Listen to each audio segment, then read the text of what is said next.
বন্ধুরা, আবারও আপনাদের সাথে হাজির হলাম চিরযাত্রা চ্যানেলে। আজকের পর্বে আমরা যাচ্ছি কুমিল্লার কোটবাড়িতে, এমন একটি জায়গায় যেখানে গেলে মন ভরে যাবে প্রকৃতির অপরূপ সৌন্দর্যে। কোটবাড়ি স্বপ্নচূড়া রিসর্ট। রিসর্টের পরিচয় কুমিল্লার কোটবাড়ি ময়নামতি এলাকা এমনিতেই ইতিহাস আর প্রকৃতির এক অসাধারণ মিলনস্থল, আর এই এলাকারই বুকে গড়ে উঠেছে স্বপ্নচূড়া রিসর্ট।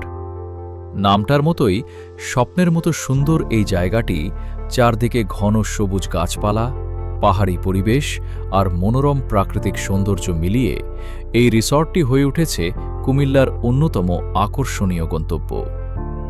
শহরের ব্যস্ত কোলাহল থেকে একটু দূরে সরে এসে প্রকৃতির কোলে নিঃশ্বাস নিতে চাইলে স্বপ্নচূড়া রিসর্ট আপনার জন্যই তৈরি। রিসর্টে কি আছে?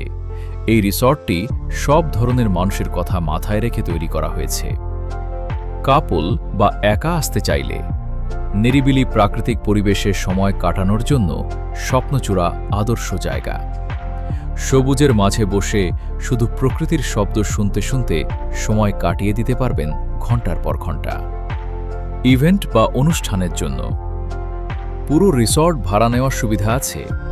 জন্মদিন, পারিবারিক অনুষ্ঠান বা যে কোনো ইভেন্টের জন্য এটি একটি দারুণ পছন্দ। আপনার স্বপ্নের অনুষ্ঠানটি এখানে হয়ে উঠবে আরও বেশি স্মরণীয়। পরিবার নিয়ে আসতে চাইলে ছোট বড় সবার জন্যই এখানে আনন্দের ব্যবস্থা আছে।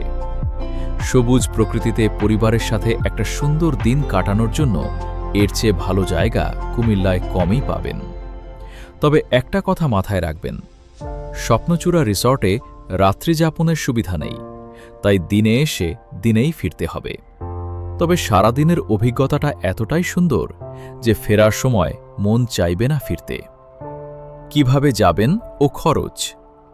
কুমিল্লা শহর থেকে মাত্র 50 টাকা গাড়ি ভাড়ায় পৌঁছে যাবেন স্বপ্নচূড়া রিসর্টে, আর প্রবেশের জন্য লাগবে মাত্র 30 টাকা টিকিট। এত কম খরচে প্রকৃতির এই অপরূপ সৌন্দর্য উপভোগ করার সুযোগ সত্যিই অতুলনীয়। ফটোগ্রাফি বা ভিডিওগ্রাফির জন্য এটি একটি দারুণ লোকেশন। আউটরো তো বন্ধুরা, চিরযাত্রার সাথে এভাবেই আমরা খুঁজে বেড়াই বাংলাদেশের হারিয়ে যাওয়া ইতিহাস আর অজানা গন্তব্যগুলো। যদি ইতিহাস ও প্রকৃতির মিশেলে একটু ভিন্ন অভিজ্ঞতা নিতে চান, তাহলে কুমিল্লায় গেলে এই জায়গাটা মিস করবেন না। ভিডিওটি ভালো লাগলে লাইক দিন, শেয়ার করুন, আর চিরযাত্রা চ্যানেলটি সাবস্ক্রাইব করতে ভুলবেন না। বেল আইকনটাও চেপে রাখুন, যাতে নতুন ভিডিওর নোটিফিকেশন মিস না হয়। দেখা হবে পরের পর্বে। আল্লাহ হাফেজ।